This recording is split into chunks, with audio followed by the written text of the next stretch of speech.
Olá, meus irmãos, tudo bem? A paz a todos, bem-vindo ao canal Porque Deixei a Maranata. Irmãos, hoje nós iremos falar da forma como a Igreja Cristã Maranata interpreta a Bíblia e de como essa forma ela pode estar, digamos assim, afastando os fiéis das escolas bíblicas dominicais deles. Nós chamamos aqui de hermenêutica maranática, essa palavra não existe, mas nós demos por analogia. Né? E por quê? Porque é uma forma única da Maranata interpretar a Bíblia. Nós iremos ver na história da igreja que o método alegórico, sim, já esteve presente desde os primeiros séculos na igreja, mas, digamos assim, essa forma de se ver como uma denominação exclusiva, digamos assim, ela também permeou a Igreja Católica e hoje nós podemos dizer, de certa forma, que está permeando a Igreja Maranata. Amém? Isso não é um ataque no sentido de ofensa à instituição, mas discordando das ideias que nós vivemos no Estado Democrático de Direito, e isso não é crime. Amém? Então, essa forma de interpretar a Bíblia pode ser um desses fatores que os fiéis estejam afastando. Nós colocamos aqui 3 perguntas, irmãos. Você pode pausar e ler elas, mas geralmente as perguntas elas estão dentro desse mesmo tema, onde nós colocamos em negrito aqui característica da obra, religião, podemos nos considerar.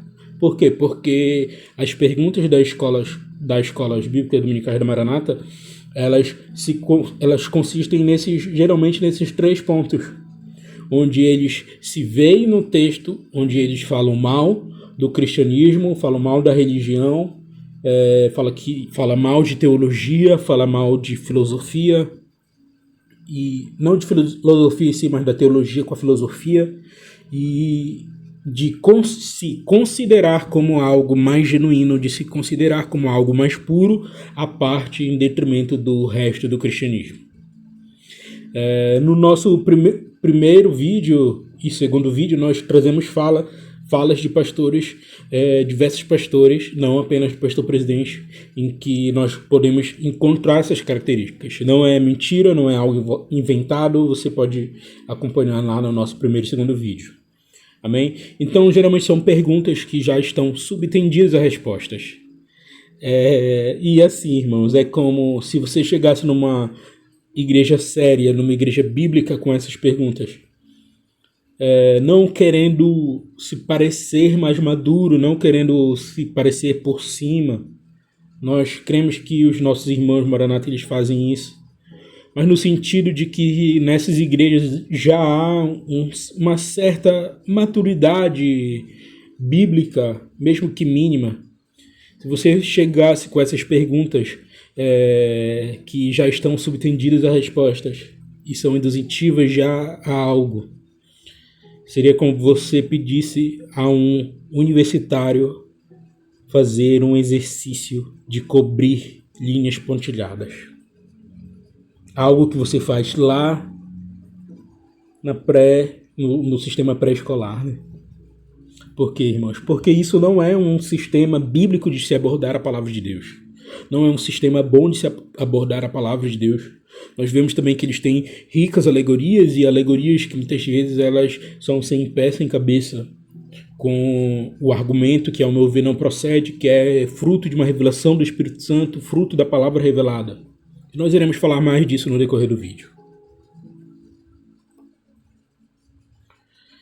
Nós podemos nos perguntar se durante a história da igreja existiu uma interpretação semelhante à da Maranata. Como nós já falamos, né?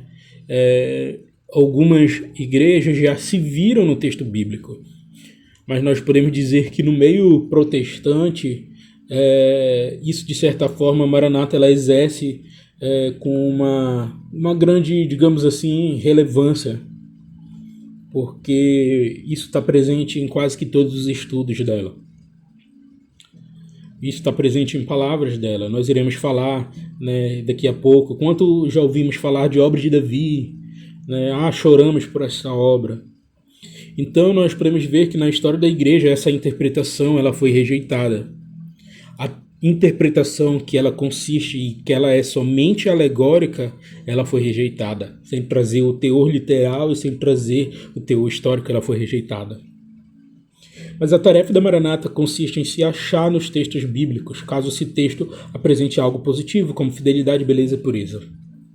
E caso esse texto não apresente, isso é tipo de um cristianismo fiel, tipo da igreja fiel, caso esse texto apresente pontos negativos de infidelidade, de pecado, de uma heresia.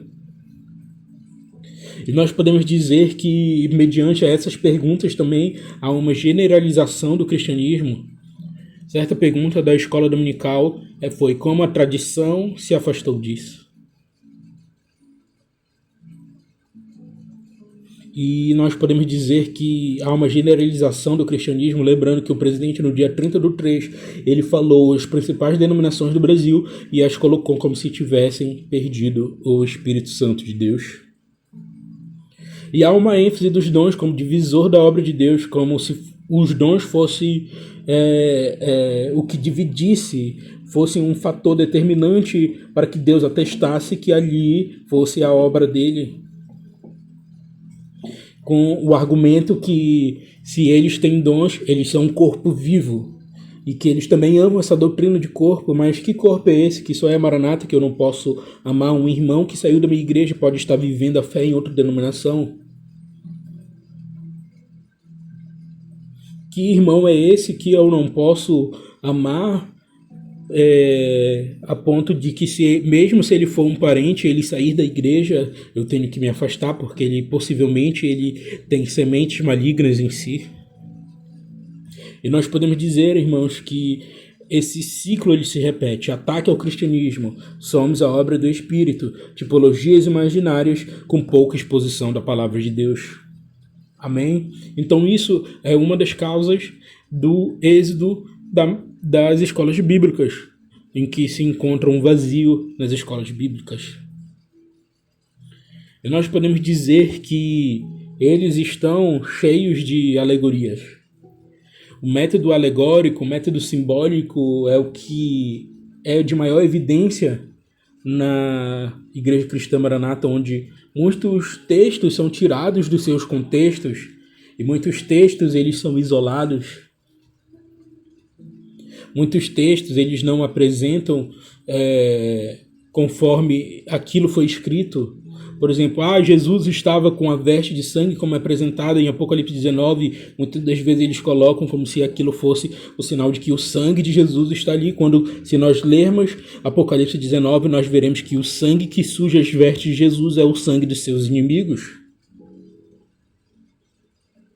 Nós veremos que durante a história da igreja, a igreja ela prezou sobre o método histórico, gramatical e teológico. O que é isso, irmãos? É onde nós não podemos apenas analisar um versículo sem analisar o seu contexto histórico. Por exemplo, se eu analisar versículos que Paulo fala de comida, que Paulo fala das festas pagãs sem analisar o seu contexto histórico, eu posso ocorrer no erro de promover algo que o texto não está dizendo. Se eu for ler o texto da mulher aprender em silêncio, eu posso ocorrer no erro em que eu não estudo o seu contexto histórico e eu da minha cabeça eu digo o que o texto está dizendo. Quando Paulo estava ali naquela igreja onde havia mulheres que estavam espalhando heresias ali, então Paulo não estava dizendo: mulheres, em todas as igrejas, vocês fiquem caladas, aprendem caladas, vocês não podem ensinar. Mas o contexto ali era que havia ali mulheres que estavam ensinando heresias, então por causa disso Paulo falou isso. O método gramatical, a letra mata, mas o espírito vivifica.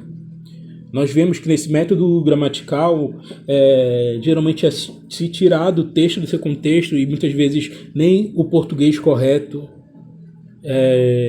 se consegue obter. Porque no método gramatical, nós observamos tudo aquilo que está cercado do texto. Por exemplo, esse versículo de a letra mata e o espírito vivifica, que é apresentado a respeito de que a palavra precisa ter uma revelação para que ela se torne viva. Paulo ali estava falando de que nós não somos capazes de cumprir toda a lei de Deus. Então, que se a salvação ela viesse pela lei, nós estaríamos mortos, mas graças a Deus, Cristo morreu na cruz, ele derramou seu Espírito sobre nós, e hoje o Espírito nos dá vida. E nós vemos o contexto teológico onde é se apresentado toda a teologia bíblica que tem que ser apresentada para que esse texto não possa desonrar toda a teologia bíblica. Por exemplo, esse texto, a letra mata, isso desonra toda a teologia bíblica. Por quê? Porque a Bíblia é a palavra de Deus. Sim, a Bíblia ela precisa do Espírito soprando sobre nós para que os nossos olhos sejam abertos. Sim, mas a Bíblia é a revelação de Deus. Amém? E nós vemos que na escola bíblica dominical há o que chamamos de teologia da proteção. Essa teologia da proteção, ela é marcada em estar mais preocupados em proteger os seus fiéis, em erguer muros no seu jardim, para que seus fiéis não possam olhar além do muro. Você não pode analisar teologia, você não pode dar ouvidos a irmãos que saíram da igreja. Se você sair da igreja, vai acontecer isso, sua vida vai ser um fiasco abaixo. Isso é o que nós chamamos de teologia da proteção. Porque a tradição caiu, porque a religião está fora do plano de Deus. Isso é teologia da proteção. E quando nós pregamos teologia da proteção, nós estamos perdendo tempo e poderíamos estar pregando e expondo a palavra de Deus. Amém? Quantos de nós já ouvimos esses termos aqui do lado? Obra de Davi, Ana chorou como Samuel, vinho de Nabote, não vai colher em outro campo, raposinhos, como tudo isso como tipologias da obra. E nós sabemos que obra é um dos, podemos dizer, sobrenomes da Igreja Cristã Maranata. Eles se veem no texto bíblico e nós podemos dizer qual é a interpretação bíblica correta. Amém? Qual é o propósito da palavra de Deus? Nós podemos afirmar que as Escrituras não é sobre nós nos acharmos no texto bíblico, principalmente nesse contexto positivo. Porque se eu desejo apenas o aspecto positivo, eu sou privado da exortação de Deus que existe ali naquele aspecto em que não é positivo. Paulo aos Coríntios, ele diz: irmãos, eu venho vos lembrar do Evangelho. Paulo, ele sempre lembrava a igreja de Coríntios que eles poderiam estar assim se perdendo em si mesmos. E se eu me enxergo somente no contexto positivo, eu estou me privando de uma exortação que a Bíblia traz para mim, e isso nós chamamos de o vício em si mesmo. Onde isso muitas vezes pode se tornar um ídolo, porque uma igreja que aos seus olhos é perfeita, ela é narcisista, e isso pode ser um ídolo diante de Deus, porque perfeito é somente Deus. Nós sabemos que a igreja é perfeita no que nós chamamos de igreja invisível. Depois estude isso, igreja invisível e igreja visível. Mas nós podemos dizer que toda igreja CNPJ ela tem falhas.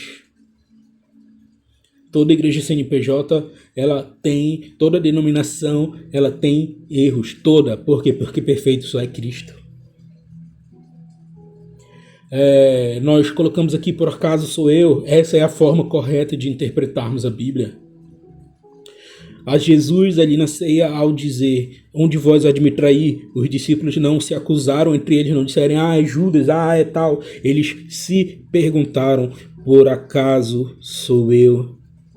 Porque se eu não me pergunto por acaso sou eu posso estar com soberba e eu posso estar confiando na força do meu braço, eu posso estar confiando em mim mesmo e não na obra de Cristo, porque dentro de nós, irmãos, existe uma natureza adâmica e ao mesmo tempo existe a natureza de Cristo. Quando Cristo vier, nós seremos semelhantes a Ele.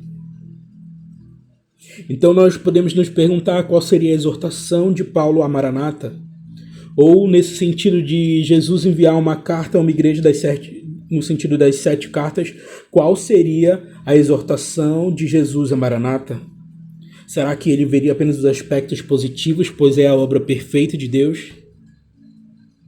Amém?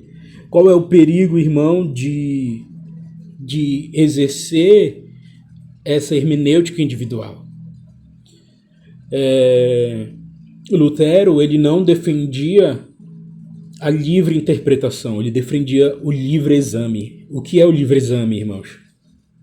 O livre exame é que nós respeitamos aquilo que Deus usou na história como igreja e colocou como doutrina, e colocou como uma interpretação bíblica, e tudo aquilo que for muito além daquilo pode muitas vezes ser algo a desconfiarmos. E o que é a livre interpretação? Eu deduzo o que aquele texto quer dizer, independente de todo o corpo bíblico. O cálice é tipo do Pai. O cavaleiro branco é tipo de Jesus. O cavaleiro vermelho é tipo do comunismo. A noiva que fala palavras positivas em cantares é a igreja. E aqui, no aspecto negativo, é a igreja fiel, sendo que é a mesma pessoa em cantares. Então nós podemos ver que essa interpretação individual, hermenêutica individual, ela pode ocorrer e trazer diversos prejuízos a si. Porque eu não vou ser repreendido pelos meus irmãos na história da igreja. Eu posso criar doutrinas por meio de experiências e não por meio da palavra de Deus. Sendo que a palavra de Deus é o único método, é a única questão que pode legislar a respeito de doutrina. Clamor pelo sangue de Jesus. Não, Deus já legislou a respeito de oração. E a oração é em nome de Jesus. O que vier além disso é o misticismo, e nós respeitamos o sangue de Jesus, nós cremos no sangue de Jesus, e o sangue de Jesus nos lava e nos purifica de todo pecado. E sim, há uma grande ênfase no sangue de Jesus, mas não é motivo para doutrina. Então, quando eu estou nessa hermenêutica individual, eu corro também o perigo de entrar pelo exclusivismo, de me achar superior, porque eu tenho uma revelação superior, eu vi aquilo que ninguém viu, eu estou desfrutando de algo maior, quando na verdade eu posso apenas ser fruto da minha razão. Como tanto eles falam de que a teologia é fruto da razão.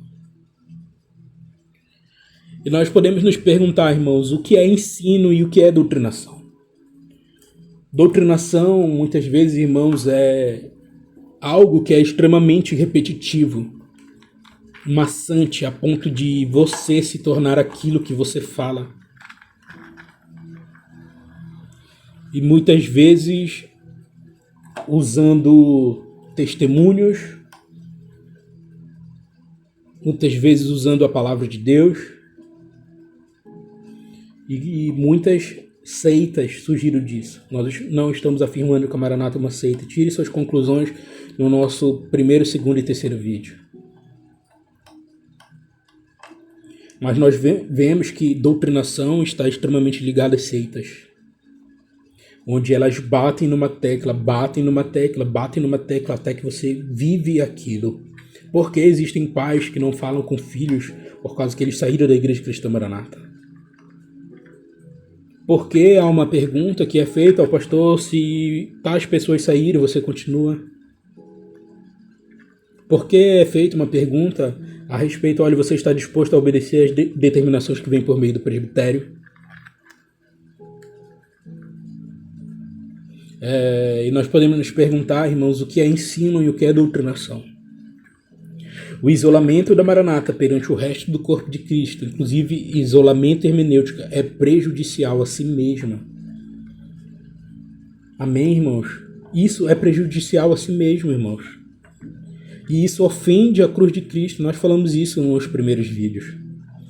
Porque quem nos fez um foi Jesus, e não há irmãos somente no corpo de Cristo, na Maranata. E se há irmãos fora da Maranata, nós devemos ter união com ele, mesa com eles, conversar com eles e amá-los, inclusive ex-membros.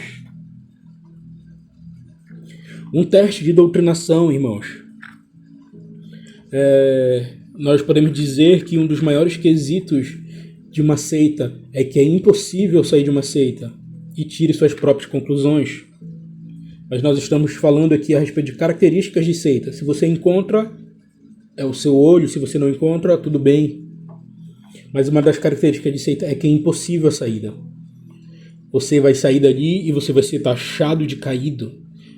Você vai ser taxado de que a sua vida não vai dar toda errada. É lançado como se fosse maldições, o urubu comer, um acidente.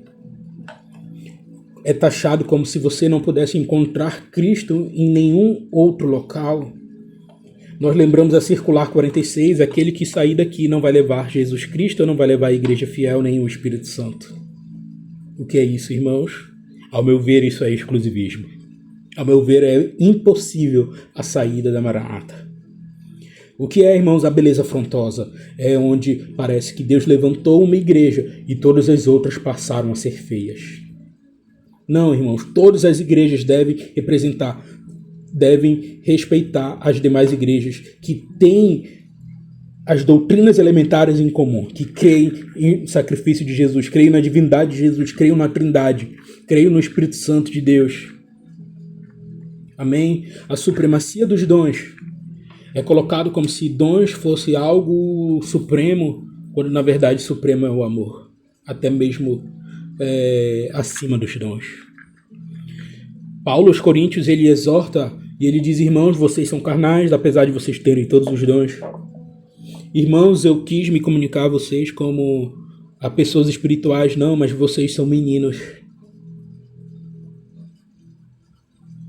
E por isso que ele exorta mais tarde a respeito do amor, porque, irmão, o supremo não é o dom, o supremo é o amor. Então nós devemos o amor cristão a todo aquele que nasceu de novo, a todo aquele que é cristão. A doutrina de corpo que eles dizem, mas qual é o corpo? Porque se eu defendo a união apenas congregacional, eu não incentivo a união de outros irmãos, não no sentido, abraça a minha doutrina, mas eu posso aprender com o meu outro irmão. Isso é partidarismo. Isso nós podemos dizer que Paulo ele condenou também em Coríntios. Eu sou de Apolo, eu sou de Paulo. Não, irmãos, por acaso eu morri na cruz por vocês? Não, é Jesus. Vocês são de Jesus. Irmãos, todos aqueles que nasceram de novo são de Jesus. Não existe Maranata, não existe presbiteriano, nós somos de Jesus, então nós devemos nos amar. Qual é o corpo, irmão, da Maranata? Liberdade, pastor local. Ainda que Paulo escreveu cartas que circulassem em diversas igrejas, ele sabia que cada igreja local tinha características individuais e deveria lutar contra coisas que se levantavam em cada uma delas. O satélite muitas vezes tira, porque a maioria dos cultos hoje, cada dia existe uma questão. Cada dia existe algo e sobra somente sábado e domingo para o pastor. Cálice tipo do Pai, cavaleiro branco é tipo de Jesus, vermelho, comunismo. Nós, ao lermos Apocalipse, irmãos, nós vamos ver que esse cavaleiro branco não é Jesus, então aquilo ali é uma heresia. Leia quem são os cavaleiros do Apocalipse, irmãos. Amém? Irmãos, nós ficamos por aqui, nós estamos por meio do blog maranataoravemjesus1.blogspot.com. Nós temos lá 2 artigos, acompanhe-nos. O nosso desejo aqui não é levantar dinheiro, o nosso desejo não é tirar você da sua igreja. O nosso objetivo aqui é apenas espalhar uma doutrina bíblica a respeito do cristianismo. Amém? Fiquem em paz, que isso não seja um peso para vocês, apenas discernam tudo no Espírito Santo de Deus. Amém.